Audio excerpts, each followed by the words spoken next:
Okay, imagine this. You work your way to the top. You lead your company to its best year ever, and then you get fired. Seriously, this isn't some made-up corporate drama. It's the real, absolutely wild story of betrayal, revenge, and one of the most incredible comebacks in India's entire luggage industry. Let's get into it. Just let that sink in for a second.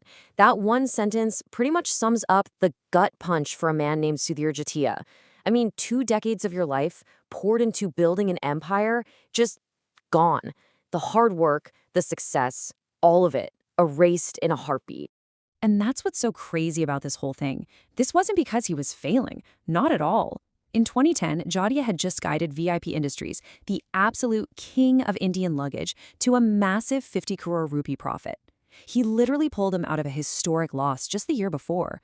And his reward for this miracle? He got replaced by the founder's daughter. Ouch. So the big question is, what do you do then? How does someone who's been thrown out of the kingdom he helped build even respond? Well, he doesn't just get mad. He decides to build a rival giant from the ashes of a totally forgotten brand. A company that's now worth almost double his old one. This is the story of how he pulled it off. First, to really get this, we've got to rewind a bit and understand the world he came from. For decades, if you were traveling in India, chances are you were hauling a VIP suitcase. The company wasn't just a brand, it was an institution, a real dynasty. So VIP gets its start back in 1971, and by the 80s, it's totally dominating the market. Nobody could touch them. Then, in 1991, this young guy, Sudhir Jadia, only 21 years old, joins a sister company called Aristocrat. He just grinds, climbs the ladder, proves himself over and over, and by 2003, he's a director at the main company, VIP. This all leads up to his big moment, delivering that record profit in 2010. Now, here's where you see Jatia's genius really start to shine. He saw that VIP and Aristocrat were basically fighting each other for the same customers, so he did something brilliant. He gave them totally separate identities. VIP became the sleek, premium brand for the business crowd. Aristocrat, that became the tough, affordable choice for the everyday middle-class family. They stopped competing, and guess what? Both brands just took off. And boy, did that strategy work. See, in 2009, after the global financial crisis, the company took a huge loss. But Jatir's leadership and his new strategy pulled them right back from the edge. In 2010, they post this number, a mind-blowing 50 crore rupee profit, the highest in their entire history. He was the hero. And then he was fired. So, cast out of the kingdom he helped fortify, Jatia didn't just go hide. Nope, he decided to get back in the game, but this time it was going to be on his terms. And he found this small, struggling company that pretty much everyone had written off, Safari Industries. I mean, just look at the state of this company when he found it. In 2011, Safari was basically a ghost. Tiny revenue, almost no profit, and you could mostly only find their bags in army canteens. The brand was a total afterthought.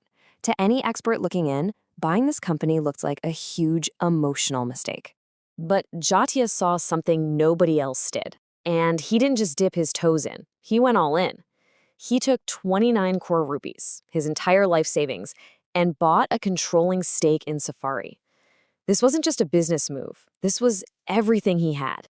Okay, so now he's in charge, and he doesn't waste a second. He knew he couldn't beat VIP by playing their game. He had to rewrite the entire rulebook, and he did it with this simple but absolutely brilliant 3-step plan. First up, quality. He became obsessed with it. Second, he completely changed where they sold the bags, going straight into hypermarkets like Big Bazaar, where the real middle class was shopping. And third, and this was a game changer, he jumped into e-commerce head first. While VIP was scared of upsetting its old-school dealers, Jatia went all in with Amazon and Flipkart, and boom, 30% of his sales were suddenly coming from online. In this quote right here perfectly captures his new philosophy. He did something that sounds totally insane. He shut down all of Safari's repair centers. His logic was simple but powerful. If a product is made well, it shouldn't need fixing. If it breaks, that's our fault, not yours, and you deserve a new one. It forced the entire company to focus on making perfect products. So by 2019, Safari is climbing, things are looking up, and then the world stopped. A global crisis hits that brings the entire travel industry to a screeching halt. The COVID-19 pandemic was about to become the ultimate test, not just of a business, but of a leader. So what does the industry do? The standard playbook: cut, cut, cut. VIP, like so many others, started laying people off, cutting salaries, closing stores, just trying to survive. But Chalecha, he looked at his people, not a spreadsheet, and he went the complete opposite way. He promised, no one gets laid off, no one gets a pay cut, and if you get sick, we've got your back. And these weren't just empty words. He backed it up with unbelievable personal sacrifice. To make sure there was enough money to pay every single employee, Jatia took no salary himself, he mortgaged his own house, and he even sold his car. He put his team's security way ahead of his own. This was the actual message he sent to his terrified employees. I mean, can you imagine getting that email when the entire world feels like it's falling apart? That single act of leadership built a kind of trust and loyalty that you just can't buy. His sacrifice became the company's superpower. So what happens when the world finally starts moving again? Well, Safari was poised to launch like a rocket. Their supply chain was solid, their partners had been paid, and their employees were more fired up than ever. And the results? Well, they're just off the charts. Just look at these numbers. It's staggering. Right before the pandemic, Safari's revenue was about 686 crore rupees. Fast forward to 2024, and it's exploded to over 1,550 crore. It more than doubled in just 4 years, and in the process, it blew right past VIP. And here it is, the final scoreboard. Today, Safari Industries, the little forgotten company that Jatia bought with his life savings, is worth around 12,000 crore rupees. And his old company, VIP, they're sitting at about 6,800 crore. The fired CEO didn't just build a rival, he built the new king. In the end, this whole incredible saga makes you ask a really big question. What actually builds something that lasts? Is it a legacy that's just passed down through a family? Or is it a culture built from the ground up on loyalty, on real sacrifice, and on the strength to turn the worst moment of your career into your greatest victory?